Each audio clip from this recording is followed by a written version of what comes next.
ब्रह्मगिरि पर्वत की गोद में शांति बसी थी। मंद पवन बहती थी, मंत्रों की ध्वनि आकाश में तैरती थी और वहां तप कर रहे थे महात्मा गौतम ऋषि। उनकी तपस्या से धरती पर सुख और समृद्धि बरस रही थी।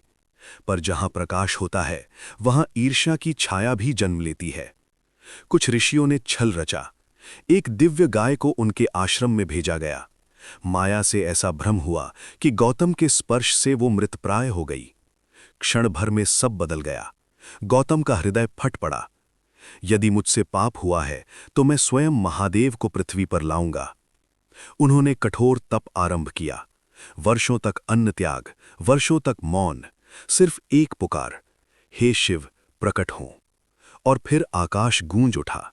प्रचंड प्रकाश स्तंभ फूटा, धरती कांप उठी और प्रकट हुए स्वयं महादेव। उनकी वाणी गड़गड़ाई, गौतम तुम निर्दोष हो, ये छल था।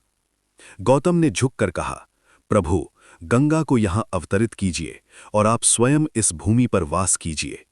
महादेव ने अपनी जटाओं से दिव्य धारा प्रकट की।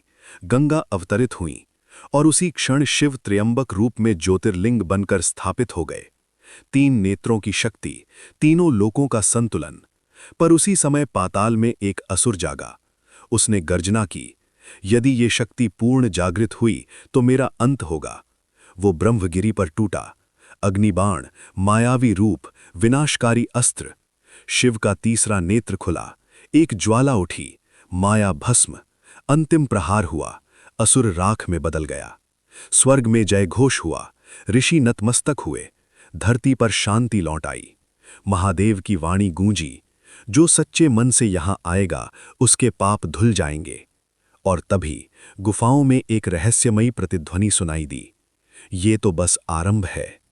क्या त्र्यंबकेश्वर की महिमा फिर किसी परीक्षा में पड़ेगी? कथा अभी शेष है।